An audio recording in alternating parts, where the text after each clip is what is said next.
Hi everyone, good morning. It is Sarah Shipton from Scrapbooking with Sarah here. I'm coming live to you on Tuesday, August 15 for today's Technique Tuesday class, and I am going to be showing you how to do embellishing with your Stickles Glitter Glue. I'm super excited.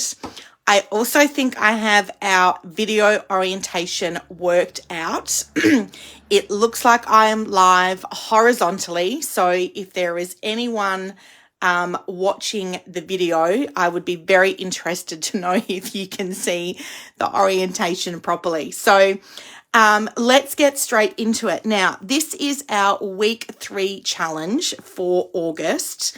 I am doing scrapbooking pattern number 3. Have you guys noticed a pattern here? Week 3, pattern 3, and I've taken the pattern from the Make It From Your Heart Volume 3 Ideas book. I'm working with the how-to guide because I'm really loving the simplicity of the patterns in this book. And we have a new how-to guide coming out on September 1st, which is scrapbooking patterns. And I'm so excited. It's actually on its way to me today. I've got a box coming of new products. So I'm super excited to open that up and get stuck into some new patterns. So I really want to get you guys feeling positive and confident using these how-to pattern guides. They are so easy to recreate the layouts. So a really simple layout. I've used the mix-in paper pack from the current July and August catalogue. You can see we've got 3 strips of paper here. I've got a zip strip down the bottom here, and then I've done some embellishment clusters, and that's what I'm going to be teaching you today. So I'm just going to run through the embellishment clusters with you. This Beach Life title was taken from the Cape Cod embellishment pack. So these were leftover embellishments that I had. I've used some of my loose gold sequins just to bling that up a little bit. Now you can still purchase the loose gold sequins. These are designed to go in the shaker cards, but I really love using these on my layouts. They're quite cost effective as well because you get so many different size sequins in the bag. I should have had the bag out here handy to show you girls what that looks like. Oh, here we go. I've got it right here.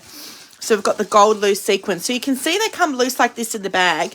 But what I do is I just pull out the size sequins that I want to use, and then I stick them down with my mini glue dots. So lots of sequins in there. Really cost effective way to embellish your pages. And then you can see what I've done is I've added glitter gel over the top of the title and the letters here. Now, be warned, once you start using your Stickles glitter glue, you will not be able to stop. I'm using the color in copper, so this works really well with the Cape Cod collection. It also works really well with the Cozy Up collection, which is this month's featured paper collection for August. The code for the Stickles Copper is Z4604. Now, the glitter glues do come in lots of different colors. You can see I've got the Pacific Coast here, and also the saltwater and the Christmas red. I'm going to be using this on some of our Christmas collections that we've got coming up. And then we've also got, now these colors are discontinued, the steel and the black diamond. I've taken these were in my clearance box as well. So if you're coming to workshops on the weekend, they're here. But if you jump onto the website and in the search tab, if you just type in Stickles, all the different colors of the Stickles will come up. They're acid free as well, so they are safe for your paper crafting. And you can see I'm not actually embellishing anything on top of my photos either, which is just an added bonus there. So I'm also going to be showing you today here my journal box. We've actually cut that down into 3 by 4 inches, and then I've distressed the edges of that, and then I've put the glitter glue around the outside of that. So I'm going to start by demonstrating cutting these. Now you can see on my layout here, I've just cut the thin cut, and then I've put the glitter gel over the top of it. So I pre-cut a whole heap of extra ones last week while I was making my cards. And you can see that all I've done here is just put the Stickles over the top of the die cut.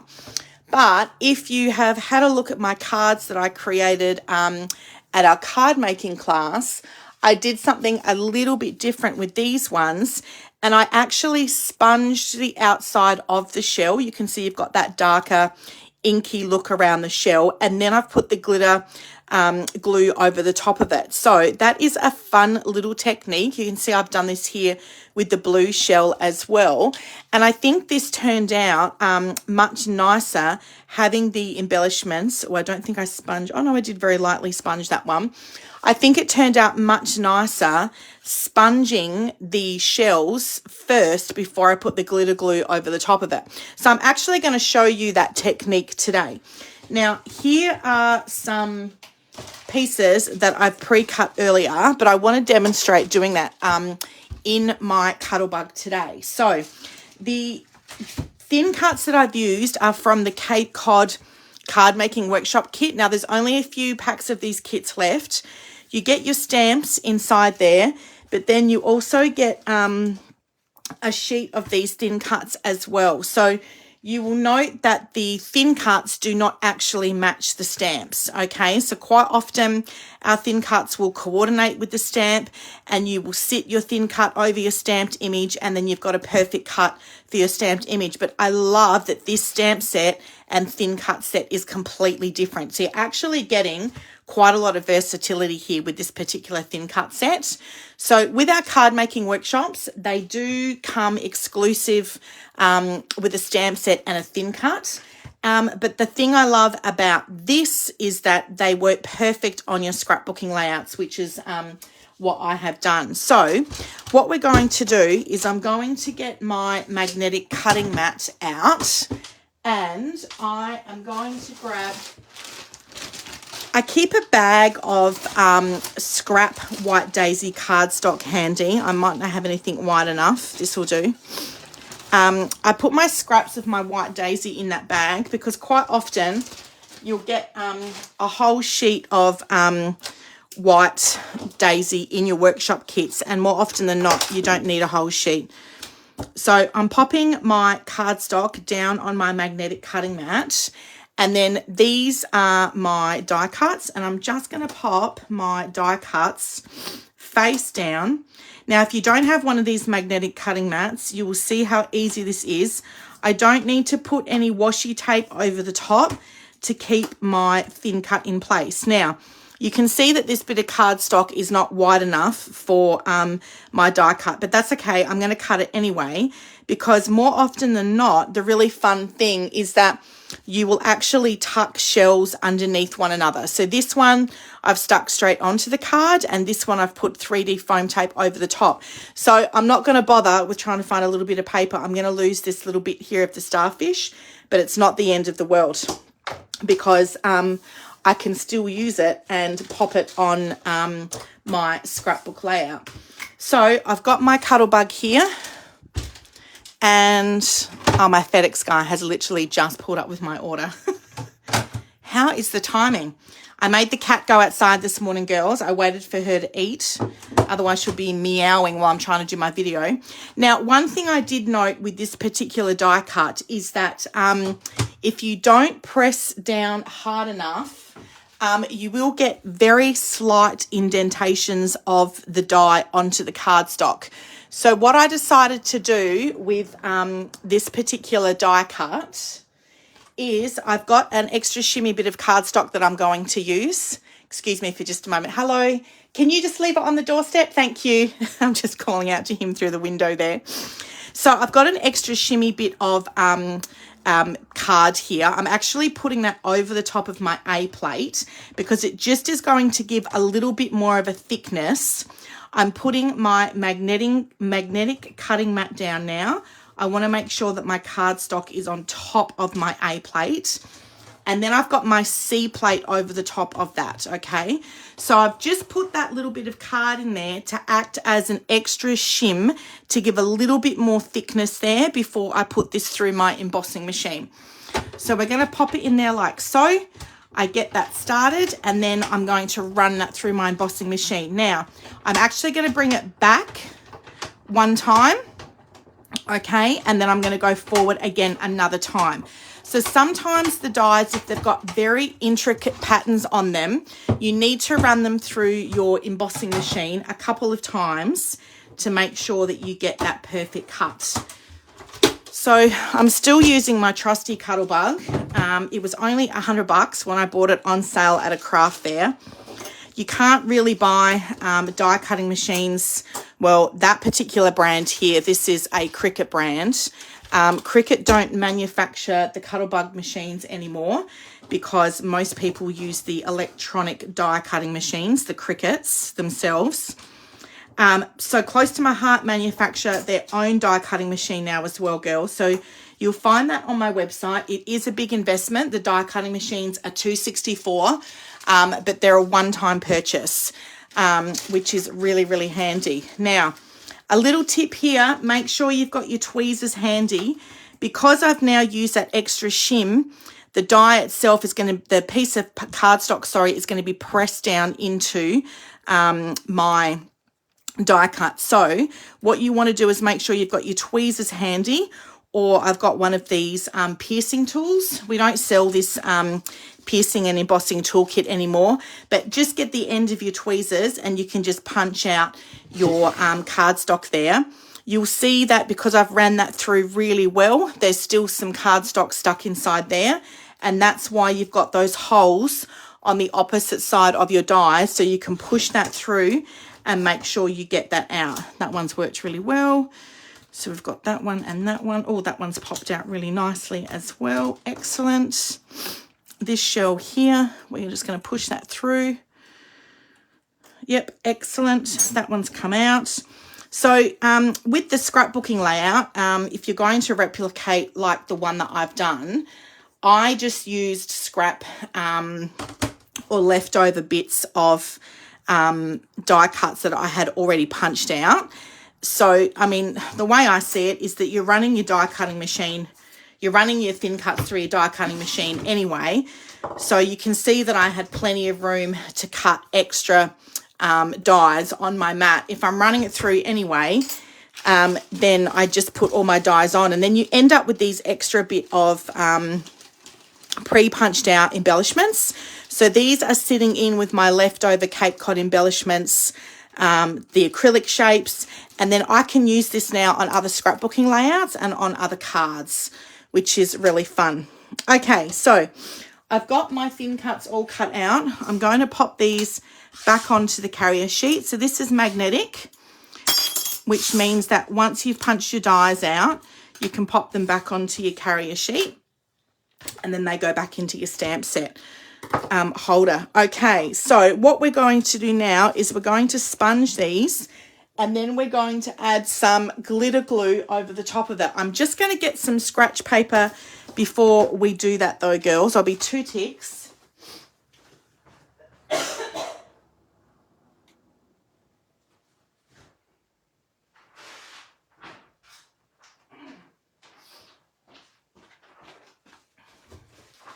Okay, so what I would recommend is that you have your all-purpose mat. I haven't got that out, so I've just got my Close to My Heart scrap paper here. So what you want to do is make sure you've got your all-purpose mat out before you're using the glitter glue. And this is a great workspace for you. The all-purpose mat is a product that we still sell. I've got that here. The code for that is Z2045. It's a really great craft mat for you to have down on your workspace. I should have pulled that out before, but we can teach that in another class. Right, so I want my toffee ink, and now with the round sponges, you can see that your sponges come like this. A little tip that I like to do, girls, sharing with you for Technique Tuesday, is I cut my sponge into 8s, and then that way I've got lots of different sponge pieces I can use for inking up and sponging my embellishments. So what I'm going to do here is dab my round sponge into my ink, and then we are just going over the outside of your embellishment. This technique is called sponging. So I'm adding in a little extra technique for you today. And what's quite fun to do is you can actually sponge over the top of your shell. I'm just going to go down the bottom here, and you get like this really cool sort of ombre effect down the bottom and the sides there. So there's that one. And then this shell here, I'm going to go around the outside, but I'm going to come in a little bit thicker just in the middle of the shell there. So it's really just a matter of playing around with it until you get the look that you desire. There's really no right or wrong way here. That's the really fun thing with this particular technique. You can sponge the whole of the shell up if you wanted to. I've used white daisy cardstock. You can use different colours. As you can see, I've cut some shells out in toffee and also in periwinkle. So whatever colours that you like. But for this particular week's challenge, I've used just the white daisy. So I'm just sponging around the outside. Don't be worried if you get ink on your fingers, girls, because this ink is water-based dye ink. So you can just wash your hands afterwards with some warm soapy water and it will come off. You will be all good. And that's the fun part, right? Getting all inky, yeah? I love it. We did this at my class on Saturday. I had a team day with my girls on Saturday. And we got all inky. How cool does that look? It looks so good. And now I'm going to do my little starfish. Now you can see, because I've ran that dye through a couple of extra times, you can lift your starfish out of its border before you stick it down onto your page, and that looks really cool. It just adds a little bit of dimension to your crafty projects. Just going around the outside of my starfish here. How fun is this? I love it. Love it, love it, love it. Okay, so I've got all of my bits, all my shells all inked up there. I've sponged them up. And as I mentioned here, all I did with these shells initially was just put the glitter glue over the top of them. These I have sponged first. So I do like this technique a little bit better. You can see the difference there between the shell. It just adds a little bit more of a dimension. In fact, I almost thought about pulling this up and redoing it. But no, it's done now. I'm not going to worry about it.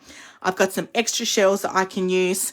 Now we are going to use our Stickles Glitter Gel. So I'm going to be really honest with you. All you are going to use are your fingers for this particular technique. And I'm going to pop a little bit of glitter around the outside and the bottom here. And all we are going to be doing is just dabbing that with your finger down, like so. Look at that, girls. Oh my gosh. How cute is that? And then you're just going to pop her down to dry, okay? So we're just going to put a little bit around each side of the shell, just a little blob in each section there. And we are just going to dab, dab, dab that with our finger. Boom, boom, boom. I love it. I love it. I love it. I love it. How cute is this? And now I'm going to go up the sides of the shell here, just over the bits that I've inked. Cute, cute, cute. And I'm just going to get some excess that's on my finger. I'm just using my middle finger here. And I'm just going to get some little bit of extra glue around the top there. The glitter. Oh my gosh. Like seriously. Does glitter just not make everything better? I love it. It looks so cool. Alrighty, now we're going to do these little end bits. Cute, cute, cute. Look. Ah, love it. Isn't it fun? Oh my gosh, how cool is this? We're just going to put some little dobs around the outside. And then the copper looks so good. Now, if you were doing like the periwinkle, you might want to ink your periwinkle cardstock with periwinkle ink. And then I would use like a blue Stickles Glitter Gel to go over the top of that. So all I've done here is just coordinate my ink with the colour gel. Okay, now you are going to end up with glitter on your fingers, girls. Don't be worried about that, because all I'm going to do after this, I'll put the excess on my scrap here. So I'm just going to let that sit to dry for a little bit. And then that is what I would do for my embellishment clusters here. I have also put the Stickles glitter gel over the other embellishments. So these are the embellishments from Cape Cod. So I put glitter gel over this one and this one, and then the palm trees here, as you can see. And then here I did the little wood grain and my sea dragon, and up the top here, the wood grain, the sea dragon and the shell, and this I put glitter gel all over it. So like I said, once you get started, girls, you will not be able to stop. The other technique I wanted to show you with the journaling box is I have distressed my journaling box just around the outside here, okay? And so this technique looks really fun if you want to give it like a grungy sort of distressed look. So this would be great for outdoors photos, outdoors papers. I did this distress technique on the layouts for our 6-week challenge when we went overseas. So this is my 3x4 inch bit of cardstock that I've cut down. Now, back in the day, we used to actually have a distressing tool. It looked like this. It was a round disc, and it's actually got a piece of metal inside it, and you can distress with that, okay? We don't sell that anymore. So what we do is we teach you now how to do this with your non-stick micro tip scissors. So you want to open your scissors up like this, and you want to just rub the scissors, and do this, please, away from you. You just want to rub your scissors, scratch it over the edge of your paper. Okay, you might have to turn your paper over to make sure that you are scratching this away from you, because you'll get to about halfway and you'll be like, oh, I need to turn my bit of paper around. So I'm just distressing that. It's just a fun technique. You can do this on cardstock. You can do it on your pattern paper. It works easier on cardstock because the cardstock is thicker. And then, oh, I've made a little bit of a mess there. So you might want to do that not over your shells, because I've now got excess cardstock that's come off there. That's all right. We'll be able to get that off after. Okay. And all I did here was I got my Stickles, and I've just ran it around the outside. Now, if you didn't want to do the bit with the finger over the top, you literally could just do a coat of this like this, like so. But I actually did smush it in. Look at these very important terminologies I'm using, girls. Smush the glitter gel in. Whee! And then you want to sit that to let that dry. Actually, do you know probably what would have been a good idea? To do the lining, I would, maybe before you do the glitter gel. I can't remember if I did this first or after. Can you see how I've ruled my lines for my journaling box? If you do this first, wait until the glitter gel dries and then put your lines through there. I think that's what I did. I don't think I actually ruled it first. But anyway, either way, I would rule my journal lines first. So I've just used the sepia Le Pen and my T-square ruler. I rule them at 1/4 of an inch in between to get my journaling there. I would rule the journaling lines first and then put your Stickles glitter gel over the top of that before. Otherwise, now I have to sit and let that dry. But that is using your Stickles glitter gel, glitter glue. It's one or the other. But if you just search Stickles on my website, now how cool does that look? I actually think, let's put this up against the plain one. So here's the plain one. Which one do you girls like better? Tell me in the comments below. I think that looks much better. So if you're going to do this technique, please sponge it first and then put your Stickles over the top afterwards. That is my tip for you on Technique Tuesday. I hope you've enjoyed that, girls. Leave me your comments below of what you liked, maybe something new that you learned today about this particular technique. Enjoy creating challenge number 3 for this week. I look forward to seeing what you girls create. Have a great week, everyone. Enjoy the winter sunshine.